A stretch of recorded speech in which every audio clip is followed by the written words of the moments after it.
It was an ordinary morning in the small village of Maplewood. The sun had just begun to rise, casting a warm golden glow over the fields. Birds chirped cheerfully in the trees, their song blending with the distant hum of the bakery oven.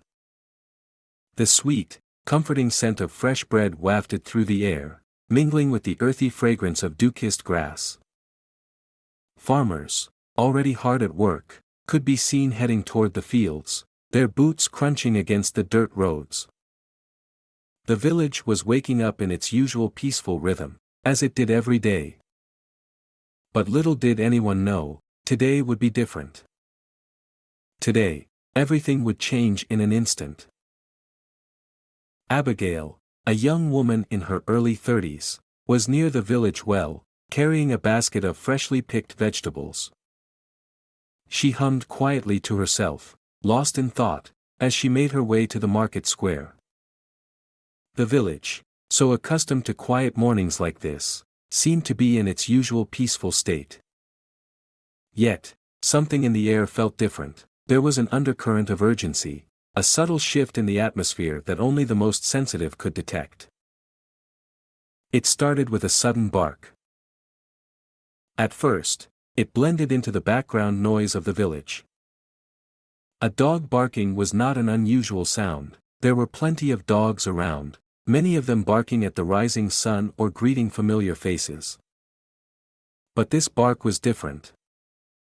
It wasn't the playful yelp of a dog chasing its tail or the routine bark of a guard dog at the fence. No, this was frantic. Urgent. It was as if the dog was trying to communicate something important, something that required immediate attention. Abigail paused, her senses suddenly alert. She stopped mid-step and turned toward the sound, her ears straining. The barking grew louder, more insistent, and her stomach tightened with a strange, inexplicable unease. Her feet shifted instinctively as she set her basket down, her heart racing with a sense that something was terribly wrong. It wasn't until she saw the source of the barking that her unease deepened into real fear. A German shepherd, strong and fast, was sprinting across the village toward the river at full speed. His legs moved with a sense of purpose, his powerful muscles propelling him forward like a well-oiled machine. Abigail immediately recognized him. It was Max, the retired K-9. Even though he no longer wore his badge and had been left behind by his former officer, Max still held the title of protector in the village. His presence was respected, his loyalty unquestioned. But Max was not just running. He was charging, as if his life depended on it. His tail was stiff, his ears pinned back in a way that spoke of tension and urgency. This was not a dog out for a jog or a stroll, it was a dog on a mission. And his mission, whatever it was, seemed critical. Abigail's heart raced as she instinctively began to follow him, her footsteps quickening to match his speed. Something was wrong. Max never acted this way unless there was danger. She watched as he bolted past homes and market stalls, his eyes locked on the river ahead. He didn't look back, didn't hesitate, and there was no mistaking the determined, frantic energy with which he moved. The river had swollen from the recent storms, its usually calm waters now dark and violent. The current was stronger than it had been in months, and the normally serene stream had transformed into a churning beast. Max's barking grew louder, more desperate, and that's when Abigail saw it. Her stomach dropped. Whatever Max was after, it was life or death. Max reached the bank of the river and let out a series of sharp barks. His body was tense, his paws shifting restlessly, as if calculating his next move. Abigail felt a surge of panic as she realized he was preparing to jump in. The sight of him poised on the edge sent a jolt of terror through her. "Max, stop!" Abigail shouted, but her voice was drowned out by the rush of the water. She ran forward, her legs moving faster than her thoughts, but it was too late. With a powerful lunge, Max dove into the river, his body disappearing into the swirling waters. Abigail froze for a split second, her heart in her throat. The collective gasp of the villagers who had gathered by the riverbank reached her ears, but she could barely hear them over the deafening sound of the water. All she could focus on was Max, her mind racing with worry. Max was a trained K9, and he wouldn't have jumped unless there was something, or someone, worth saving. Desperation surged through her as she shouted to the others, "Get ropes! Something to pull them out." But no one could respond fast enough. The only thing Abigail could do now was watch helplessly, praying that Max would survive the current and bring back whatever had been cast into the river. The river's current was fierce, pulling at everything in its path with a relentless power. Max's strong, muscular frame was barely visible as he fought the churning water. Abigail's heart pounded in her chest as she ran to the riverbank, her eyes desperately searching for any sign of the K9. The villagers, who had gathered in a stunned hush, whispered among themselves, their faces etched with fear. "Will he survive?" one of the men asked, his voice trembling. "The current's too strong. It's too dangerous." Abigail's gaze remained fixed on the water, the dread in her chest tightening with every passing second. Max wasn't reckless, he wouldn't have jumped unless he had sensed something critical, something that needed saving. The sight of the German shepherd swimming against the powerful current only intensified her belief. Max was on a mission, and he wasn't about to give up. "Come on, Max," she whispered to herself, her voice barely audible over the sound of rushing water. Max's powerful strokes fought against the current, his fur matted against his body as he strained to reach whatever it was in the water. Abigail's nails dug into her palms, and her breath hitched. Every second felt like an eternity. The villagers stood still, unsure of what to do, watching as Max disappeared further into the river, still paddling valiantly. Then, just as Abigail thought she could bear no more, she saw him. Max's head broke the surface for a brief moment, and in his jaws, he held something wrapped tightly in fabric. His grip was firm, and his movements were determined, as though he had found exactly what he was looking for. He wasn't about to let go. A collective gasp rose from the crowd. The sound echoed in the air, sending a wave of unease through the onlookers. Abigail's stomach lurched. What had Max found? As he swam closer, still fighting the current, she could see it more clearly. It was a bundle, wrapped in fabric, that Max was tugging toward the shore. The tension in the air thickened as the villagers watched, their eyes wide with disbelief. The scene felt surreal, a mixture of awe and horror. Max was still battling the current, his body trembling with exhaustion, but his grip on the bundle never wavered. He was determined to save whatever, or whoever, it was. "Help him. We need to pull him out," someone shouted, and a few men sprang into action, wading into the river despite the dangerous current. Their legs were soon pulled and tugged by the force of the water, but they pressed on, determined to help the brave dog. Max was closer now, just a few feet away from the shore, and his body was visibly trembling from the effort. His jaws were still locked onto the bundle, and his eyes were fixed on the shore as if he knew the rescue depended on him. Abigail's chest tightened as she continued to watch, unsure of what would happen next. Would they get him to safety in time? Would they find what he had saved? The men reached Max, grabbing his sides and steadying themselves against the current. One of them, Tomas, called out, "Hold on, boy. We've got you." Max paddled fiercely, his muscles rippling with the effort, but he didn't release the bundle. He held on as if it were his sole purpose to ensure that it made it to safety. Finally, with one last powerful stroke, the men pulled the bundle from the water. As they reached the riverbank, Max released his grip on the fabric, panting heavily, his body shaking from exhaustion. He had completed his mission. Abigail collapsed to her knees, gasping for breath as she stared at the bundle that the dog had saved. The moment was surreal, the world around her still spinning. She was so caught up in the moment that she barely registered the whispers of the villagers around her, their faces pale with shock. One of the men, Jacob, carefully began to unravel the fabric, his hands shaking as he revealed what lay inside.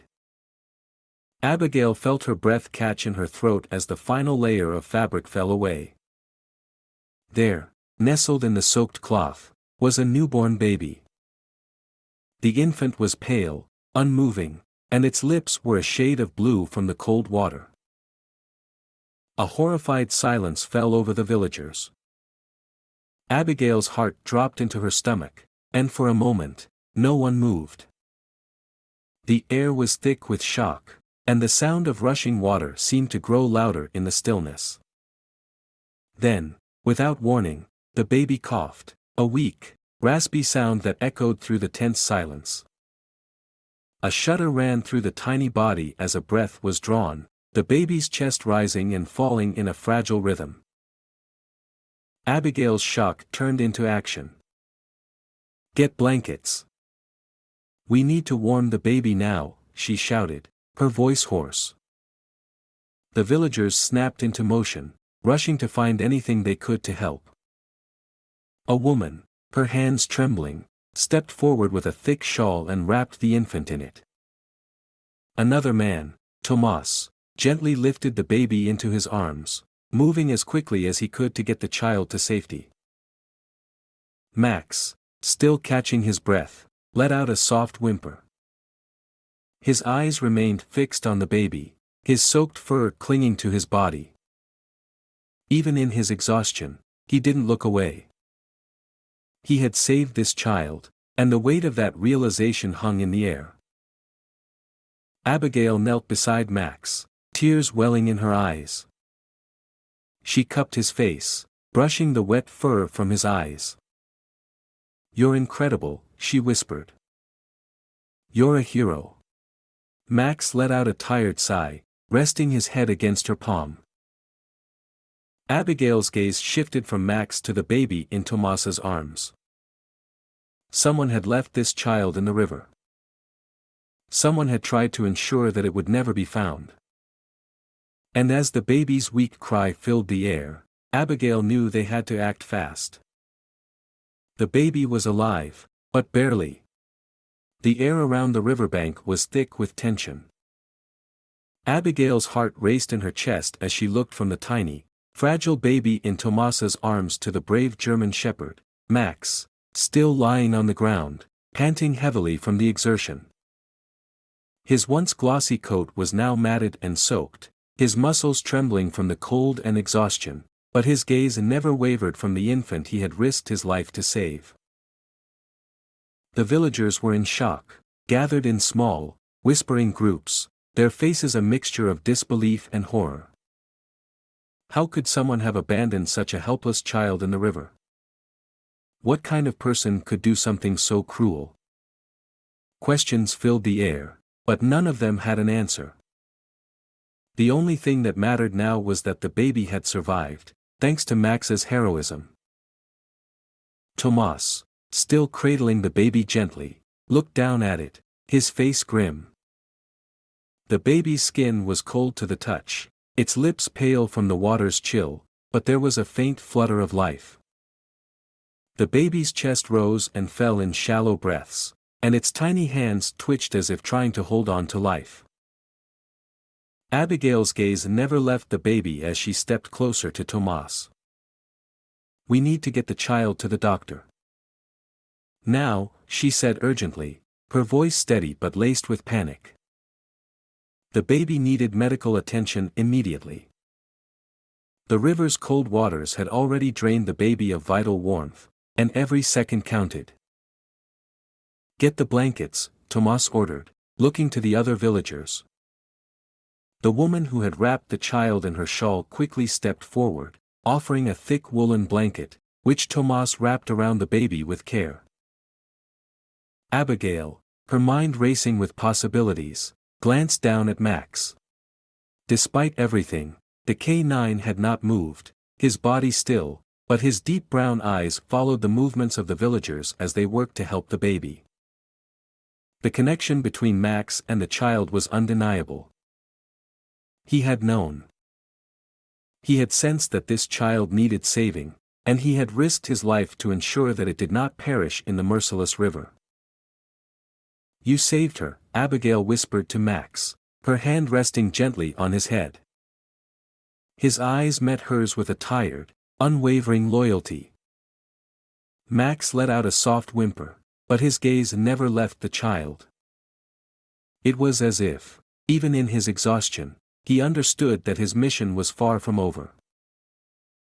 Tomas turned to Abigail, his expression firm.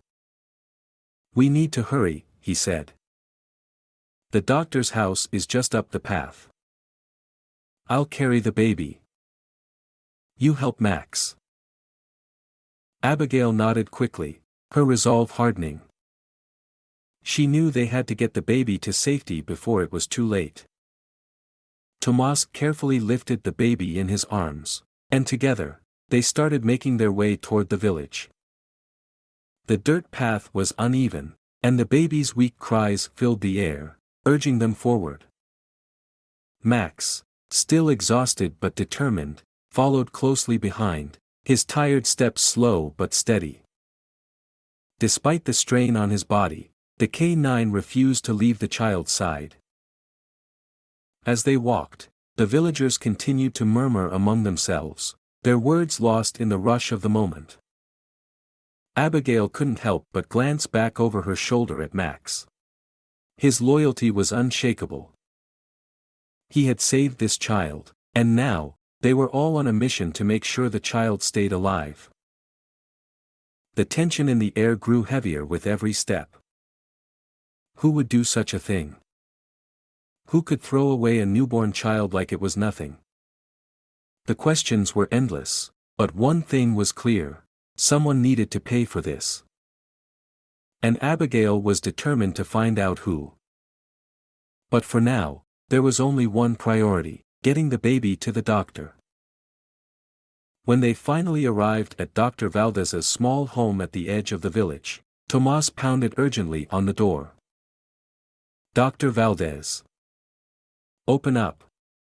The door swung open almost immediately, revealing the elderly doctor with a furrowed brow and sharp eyes. He took one look at the group standing in front of him, Abigail, Tomas, Max, and the bundled baby, and immediately stepped aside to let them in. "What happened?" Dr. Valdez asked, his voice calm yet urgent as he motioned for them to lay the child on the wooden examination table. "The baby was in the river," Abigail explained quickly. "Max found her. He saved her." The doctor nodded, his expression darkening as he quickly examined the baby. He checked its pulse, feeling for breath, and then opened the tiny mouth to listen for a heartbeat.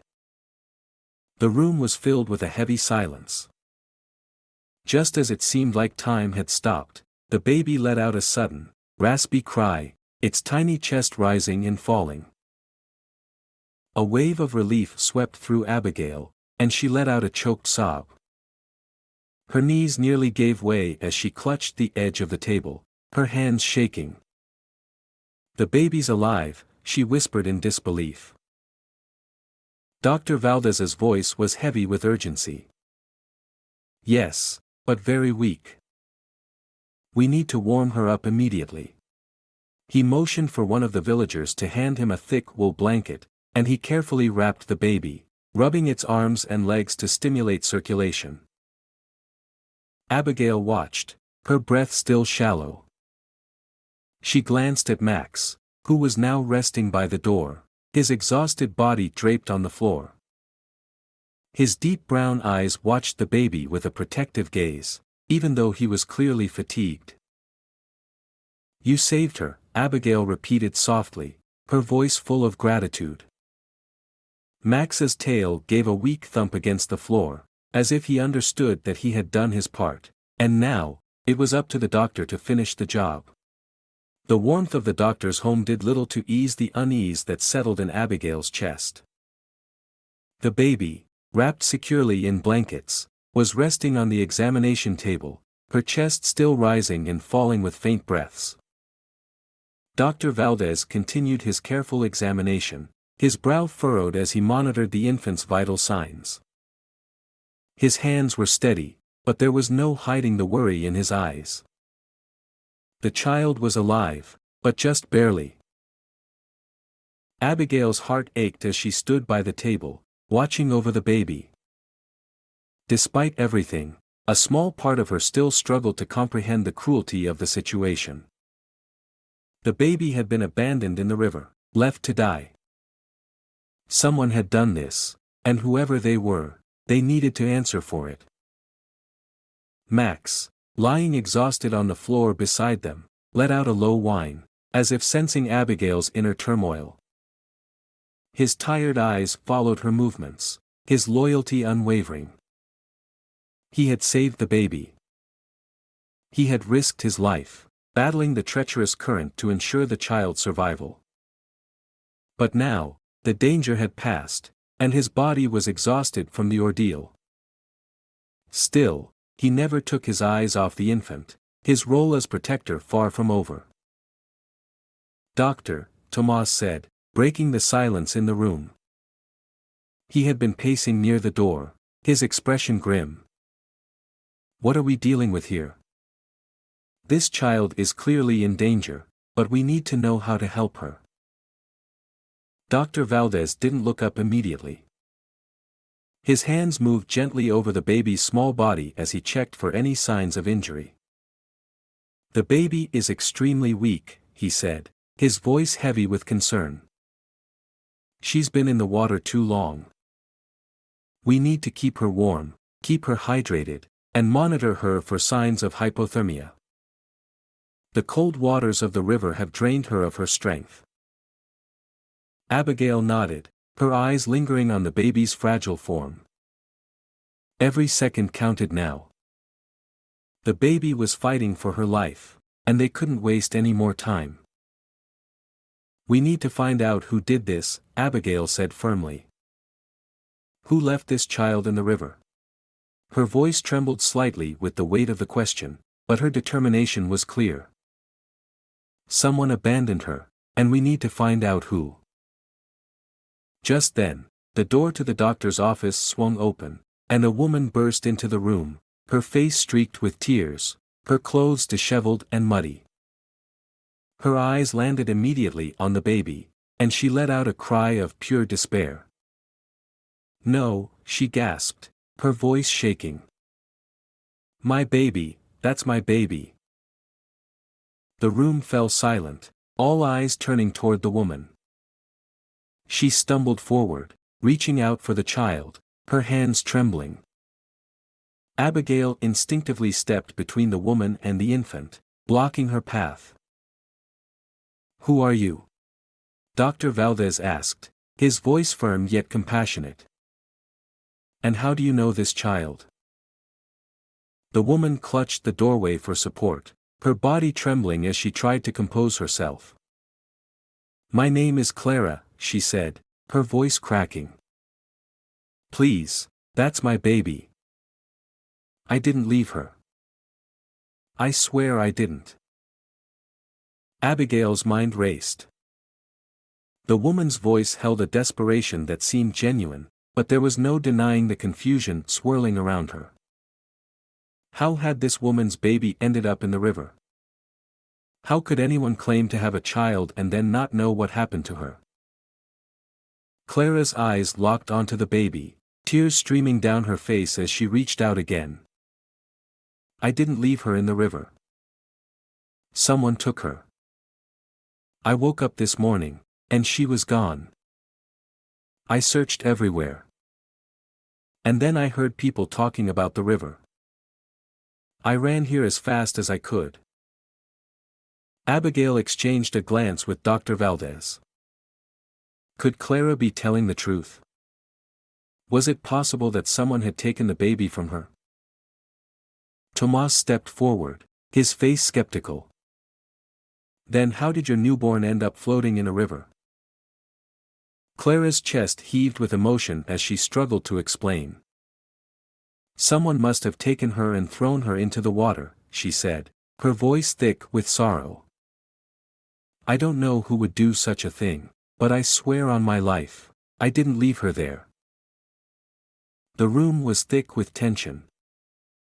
The villagers, who had followed Clara into the doctor's house, exchanged nervous glances. Some looked skeptical, others sympathetic, but no one spoke. Abigail's gaze flickered to Max, who was still lying quietly on the floor. His eyes were sharp, calculating. He wasn't growling, but his focus was unwavering, locked on Clara as she spoke. Max was trained to detect lies, threats, and hidden intentions. He could sense danger before anyone else, and his instinct had never been wrong.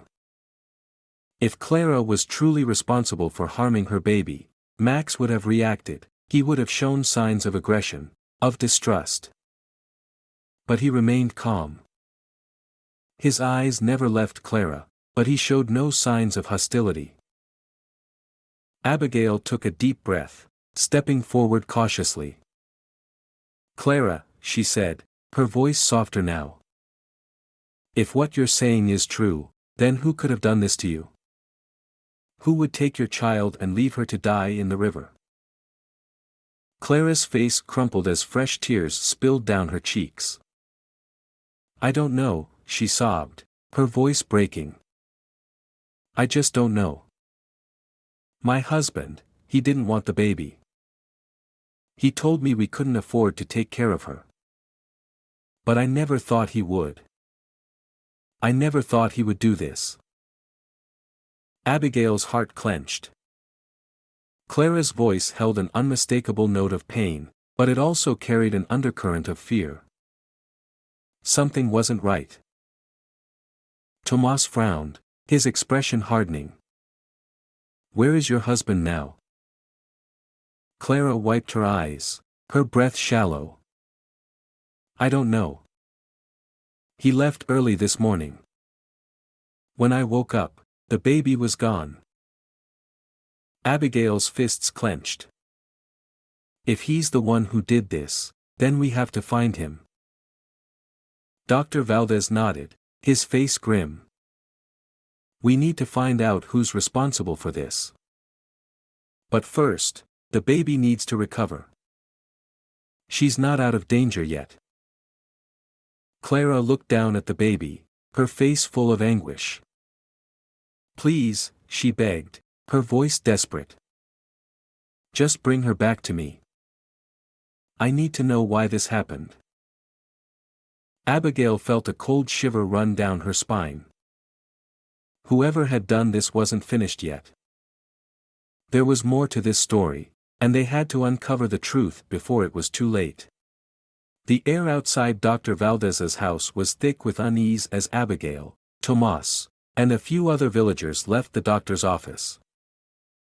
Clara, still in shock, had insisted on staying behind, her tearful face pressed against the small window, watching the baby she had feared lost. But the mystery of how the infant ended up in the river remained unsolved.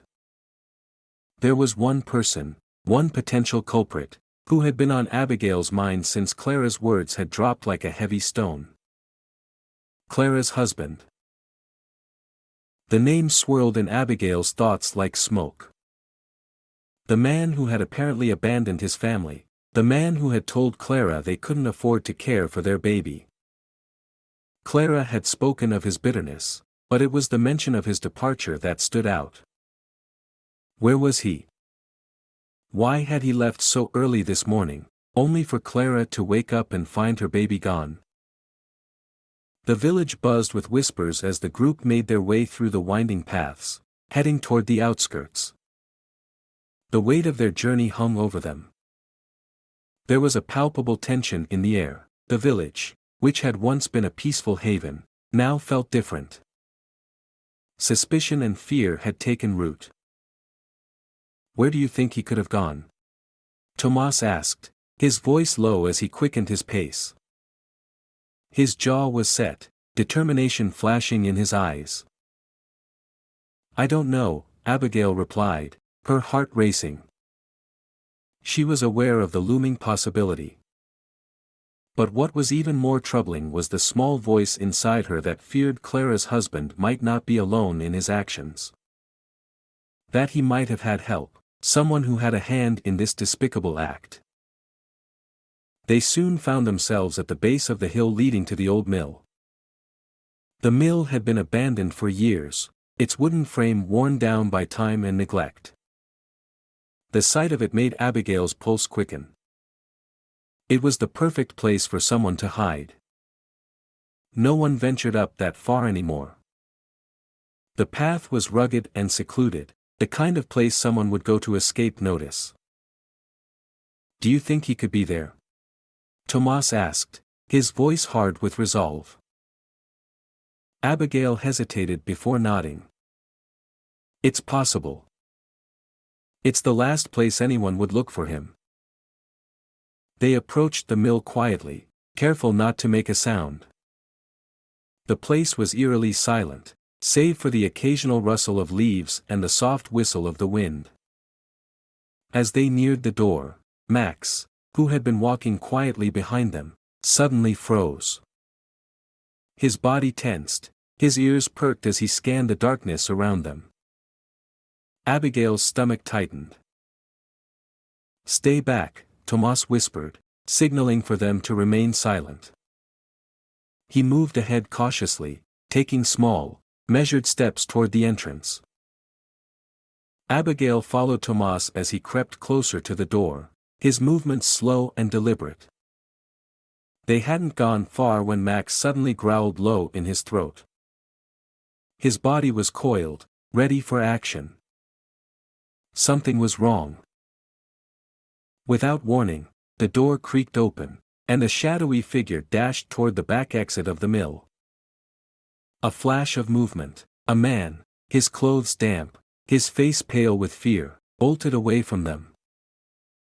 Tomas swore under his breath and sprang into action. "Stop," he shouted. The man froze, panic flashing in his eyes. He knew he'd been spotted. Max's growl became a full-blown bark as the German shepherd launched himself forward, cutting off the man's escape route. With a deep, commanding bark, Max cornered the man, his eyes gleaming with authority. The man froze, his chest heaving in fear. "Going somewhere?" Tomas asked, grabbing the man's arm with iron grip, pulling him roughly toward the mill.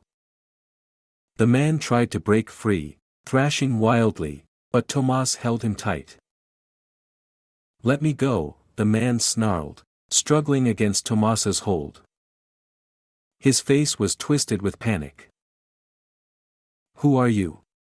Abigail demanded, stepping forward. Her heart raced, and she felt the adrenaline coursing through her veins. She knew. She knew who he was. The face, the figure, the desperation, it was Clara's husband. "I'm not the one you want," he spat, his voice trembling. But his eyes, darting around the area nervously, told a different story. "I didn't do it.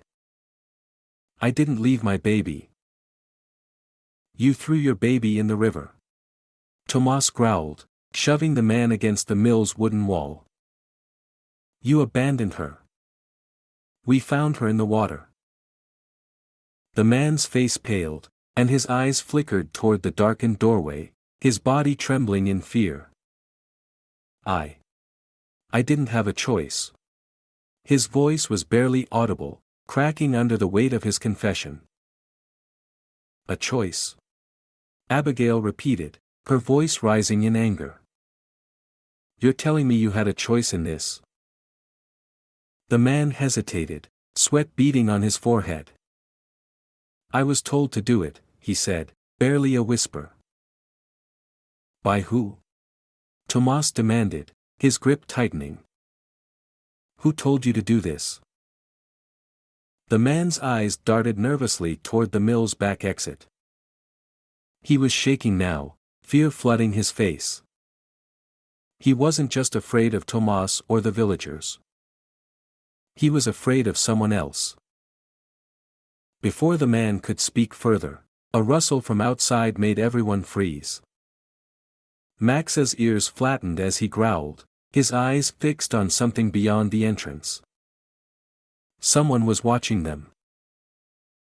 Footsteps, slow, deliberate, approached from the shadows, and the man stiffened, his face drained of all color. Then, from the shadows, a figure emerged. The villagers gasped collectively, and Abigail's breath caught in her throat.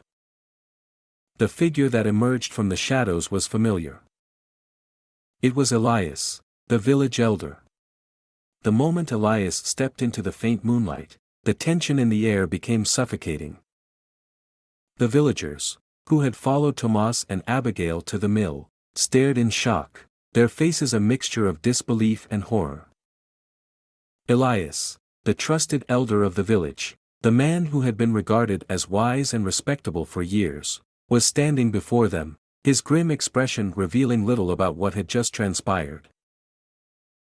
Abigail's stomach churned as she looked at him. Elias had always been a figure of authority in the village, someone they turned to for guidance.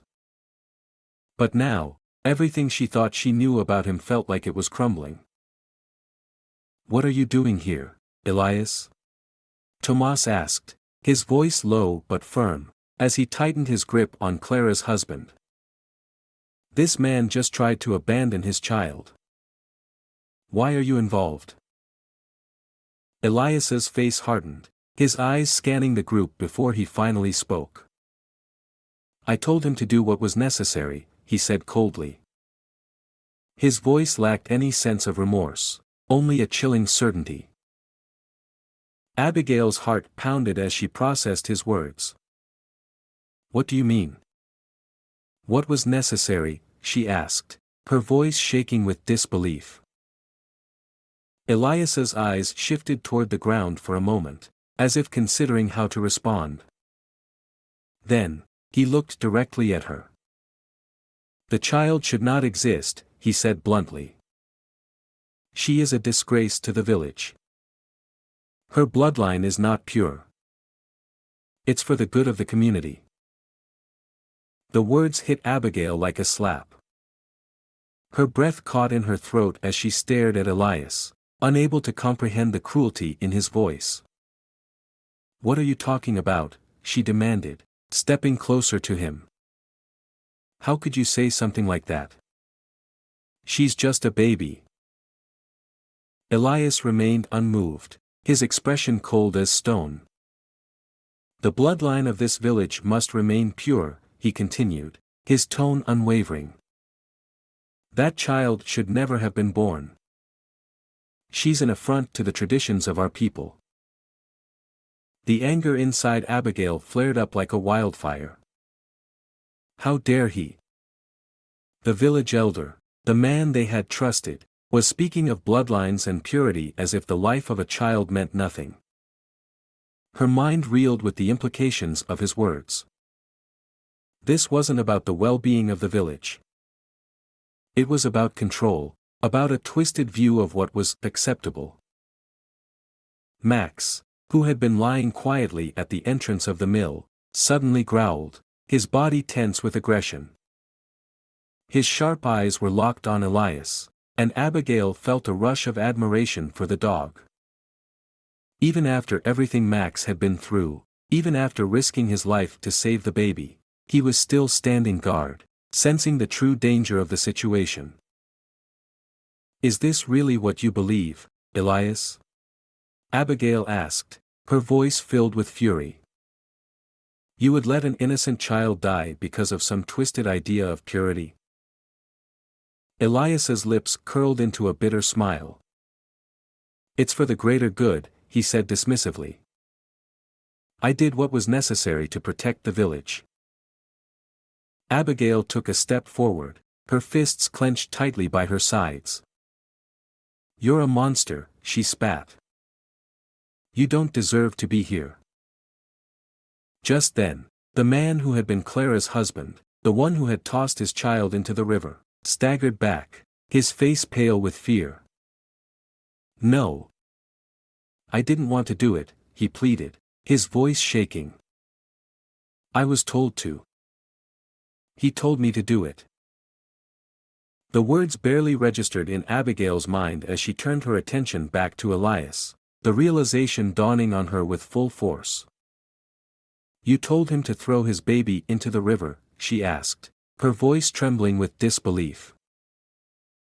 Elias's eyes flickered, and for a moment, he seemed almost uncertain. Then he squared his shoulders and straightened his posture. It had to be done, he said, almost as if trying to convince himself. The village cannot survive with that child. The bloodline cannot be tainted. She had to be removed. Tomas, standing by Abigail, clenched his fists.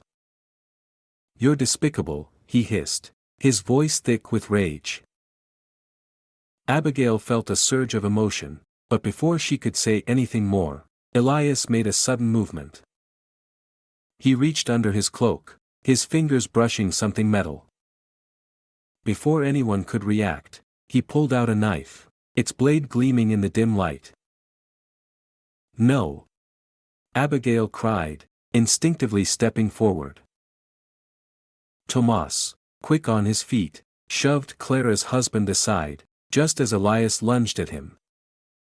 The knife sliced through the air, aiming for Tomas, but Max was faster.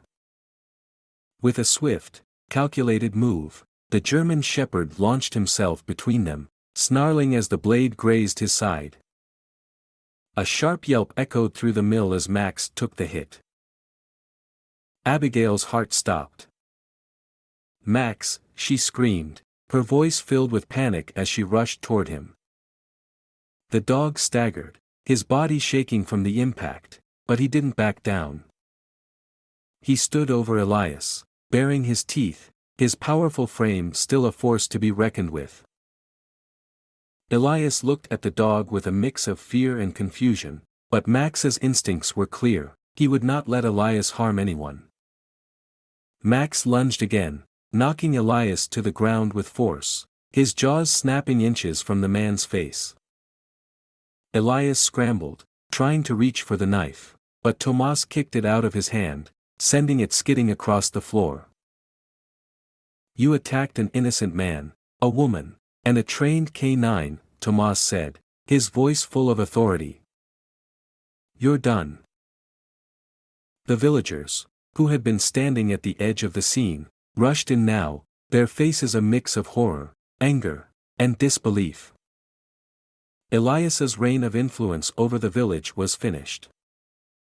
His cruel and misguided beliefs had led him down this path, and now the villagers saw him for what he truly was.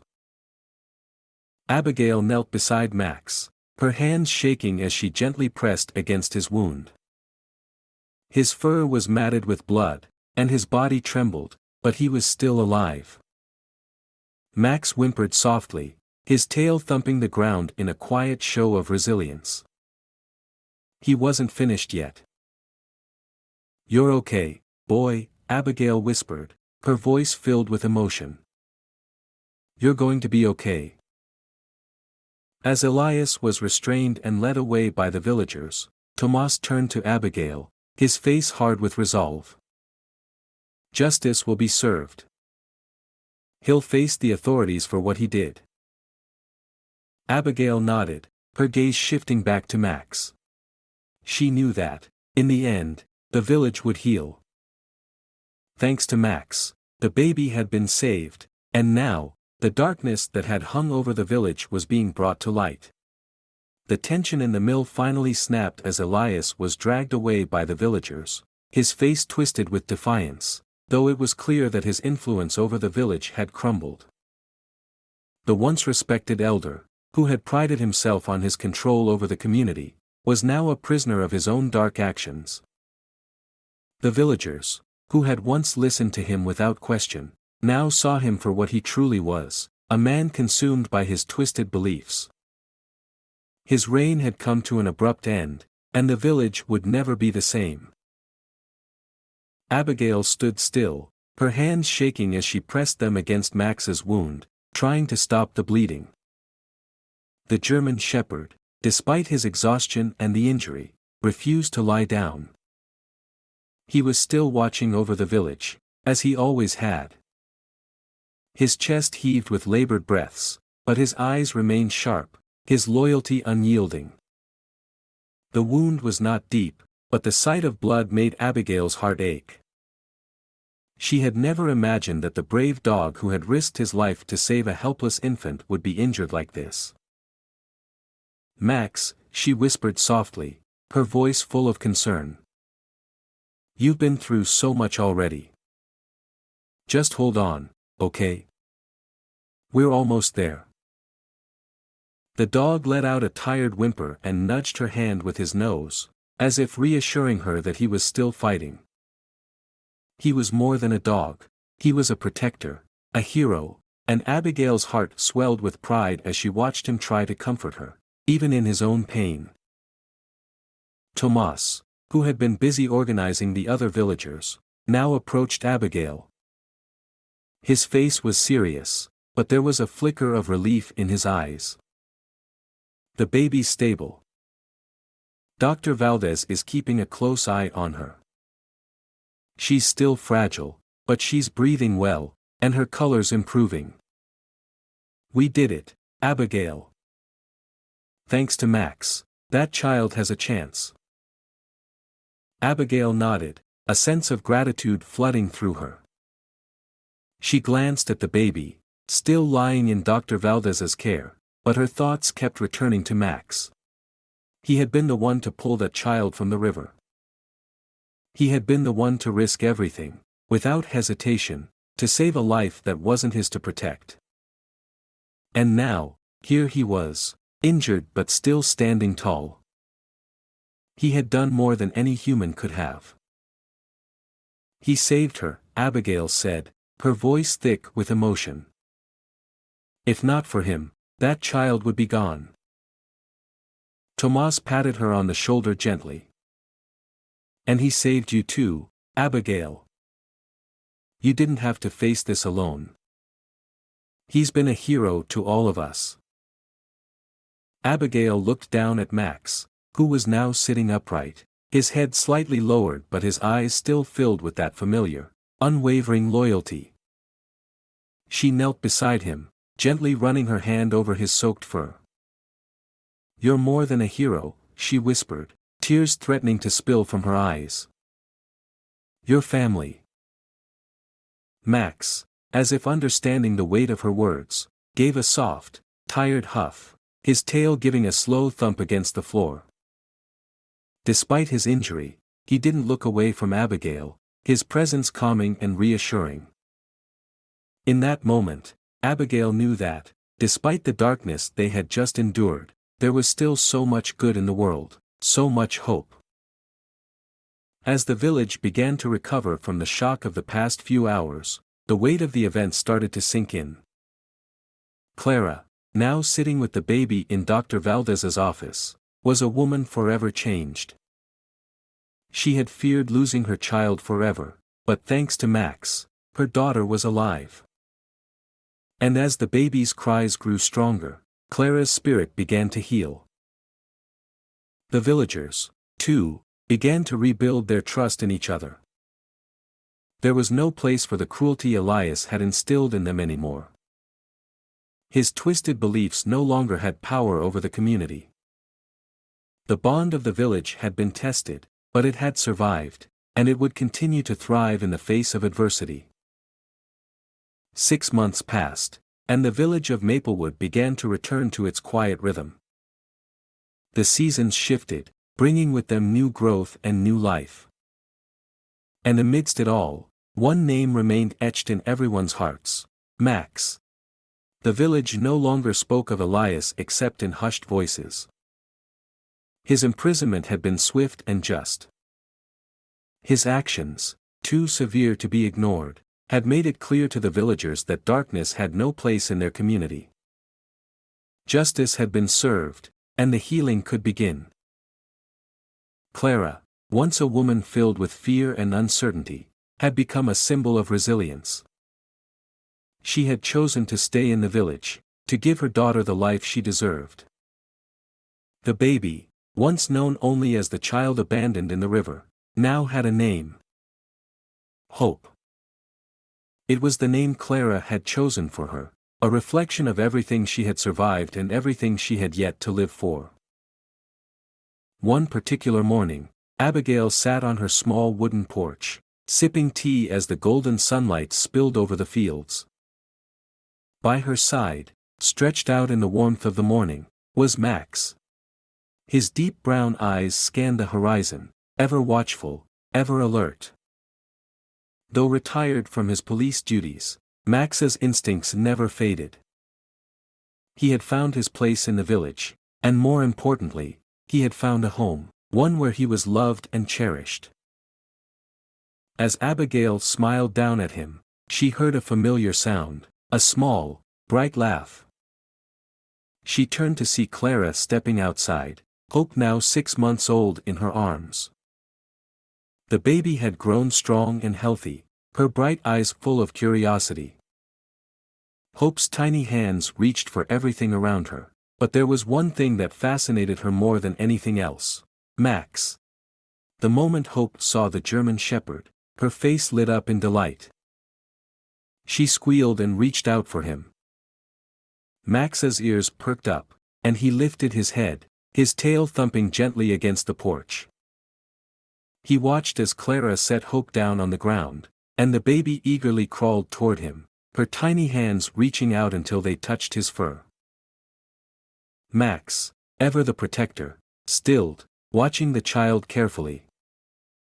But then, with the same gentleness that had guided him through every mission, he lowered his head and licked Hope's tiny fingers.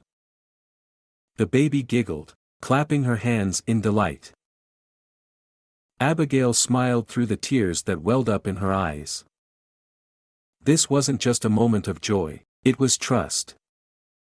Max had seen the worst of humanity. He had fought battles most people would never understand. And now, here he was, teaching Hope the same lessons of loyalty, courage, and love that he had lived by. And as the morning sun bathed the village in its golden light, Abigail made a silent promise to Max: he would never have to fight alone again. From that day forward, Max had a real home, a place where he was loved, a place where his bravery would never be forgotten. 6 months had passed since that fateful night, and the village of Maplewood had slowly returned to its peaceful rhythm. The sun now cast a golden glow over the fields, as if the world itself was healing from the scars of the past. The events that had nearly torn the village apart were now in the past, but the bond between the people and their community was stronger than ever. Abigail sat on her porch, sipping tea, her eyes scanning the horizon. Max lay beside her, his deep brown eyes watchful, as always. Though retired from his work as a police K-9, Max's instincts never dulled. He had found his place in the village, and more importantly, he had found a home. A home where he was loved and cherished, a home where his heroic deeds would never be forgotten. Behind them, Clara stepped outside with Hope, now a healthy 6-month-old baby. Her laughter filled the air as she reached for Max, the dog who had saved her life.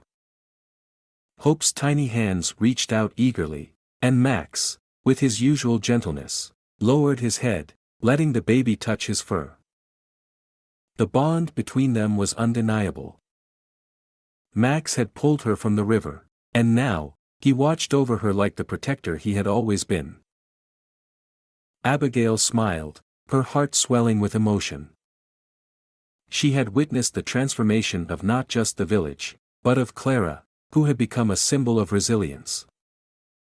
Hope, now named for everything she had survived, had a bright future ahead, a future where love and safety would always surround her. As the laughter of hope echoed through the air, Abigail felt a deep sense of peace. The past had been painful, but it had shaped the future into something beautiful. With Max by her side, and the village united, the future felt full of promise. In 2025, we can draw several valuable lessons from this story.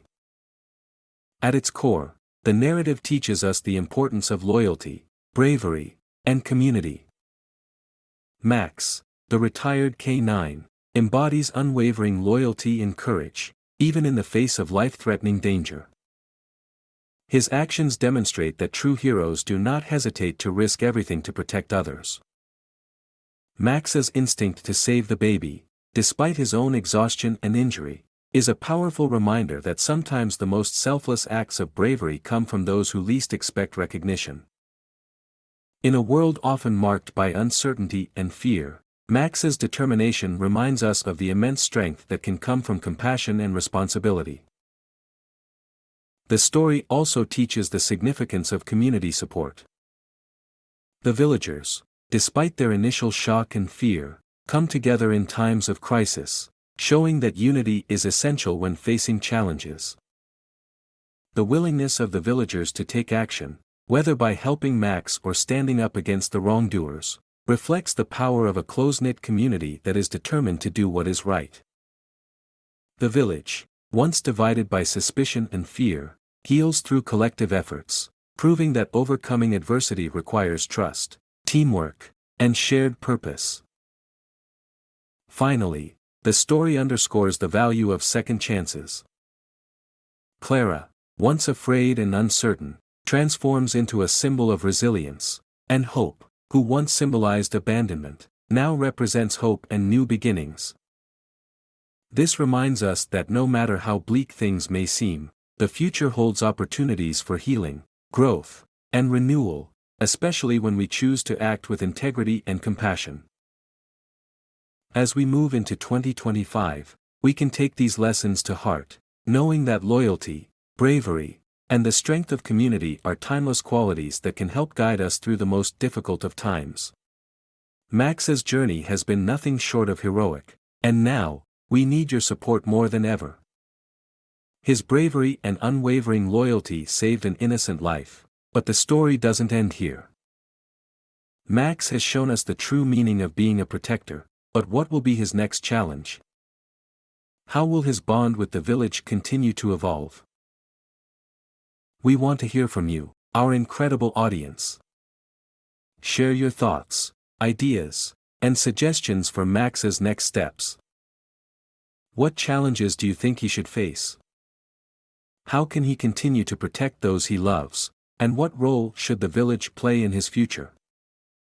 Your comments and insights can help guide this journey as we continue to watch Max grow as a hero and a beloved member of his community.